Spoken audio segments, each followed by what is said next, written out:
Hello ladies and gentlemen, Gabester here. This is the tank guide for Normal and Heroic Flamebender Kagraz. Good news, this fight is quite easy to tank. There's really only one tank swap mechanic you have to think about, and otherwise it's basically just standing in the center and not really doing anything except your normal rotation. So with that, let's get started. Now when you start the fight, you will have Aknor Steelbringer active. So one of the tanks should pick up Aknor, the other should pick up Flamebender. You want to try to face Aknor away from the rest of the raid group, particularly melee, because he has a small radius cone attack that he'll use frequently. You don't want melee to get hit by that. Otherwise, he likes to leap around a lot, and he has very low health. He should be DPS down first, so he'll be dead pretty quickly, and then you don't have anything to really think about until the Cinder wolves spawn later on. Now, about a minute into the fight, and then every 2 minutes thereafter or so, a pair of Cinder wolves will spawn from the pool in the back. And this is the primary tank mechanic, and tank swap, actually. And handling this properly is the most critical thing for getting through the fight, as well as for tanks in general. So the basic idea is when the wolves appear, one of them will become overheated, and this overheated wolf always needs to be tanked. It can be taunted, it has normal threat at that point, and needs to be picked up by one of the tanks. The other wolf can be ignored at the time, and it will fixate and chase random ranged players. And you'll see that there's a beam of fire between the two. So general positioning will probably have tanking in the middle, but the basic idea here is that when the initial pair spawn, the off tank at the time will pick up the first overheated wolf and face it away from the entire raid. And just like Aknor, it has a cleave attack, but in this case the breath is much larger range.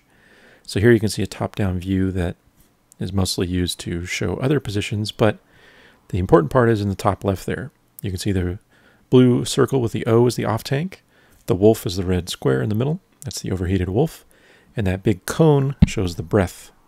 So the basic idea is to make sure that the breath is facing away from everyone else in the raid from that overheated wolf. The breath itself does pretty heavy fire damage, but also applies a debuff that increases damage from the breath by 200%. So when a wolf is overheated and active and it's faced away, that one tank will get breathed on. However, after a short time, the wolves will transition. The wolf that was overheated at the time will then become normalized and start fixating on a ranged player, and the other wolf that was fixated will become overheated. When this status transition happens on the wolves, that's when you and your tank partner need to tank swap. So the other tank that was not on the previous overheated wolf taunts the now new overheated wolf, stacks or positions in the back side of the room facing away from everyone else just like before, and then the other tank moves away. You can also swap the main boss at the time if you want. It doesn't really matter.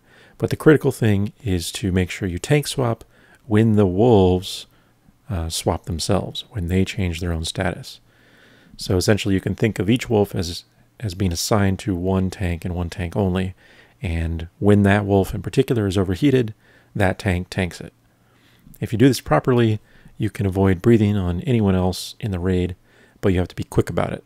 Because when the wolves transition, the newly overheated wolf will breathe pretty quickly thereafter. So make sure you quickly taunt it and get it facing away from everybody. The other thing to mention about the wolves that's somewhat relevant to tanking is that they need to die simultaneously and within about a minute of their spawning. If one of them dies and the other one is not killed within an 8-second period of that first one's death, the initial one will heal up, and that pretty much means a wipe. So do your best as a tank as well to watch the health levels. If you have to stop attacking on your current target, that's fine, just to make sure that they die simultaneously. So, believe it or not, that is it. Everything else about this fight doesn't involve tanks. So, unless, you do something silly like stand in fire, you don't have to think about it. Everything else is handled by all the ranged players, all the healers, all that good stuff. Your position as a tank in the center will be the position for the big Firestorm AE at 100 energy, so you wouldn't have to really worry about your positioning for that, most likely. So like I said, it's all about the wolves. Quickly transitioning when they change their status, getting your wolf in position and phased away quickly, and everything else will fall into place. So, as always, good luck, thanks for watching, and I'll see you next time. Aw, look at poor little Cromog up there. He just wants to be hugged and loved.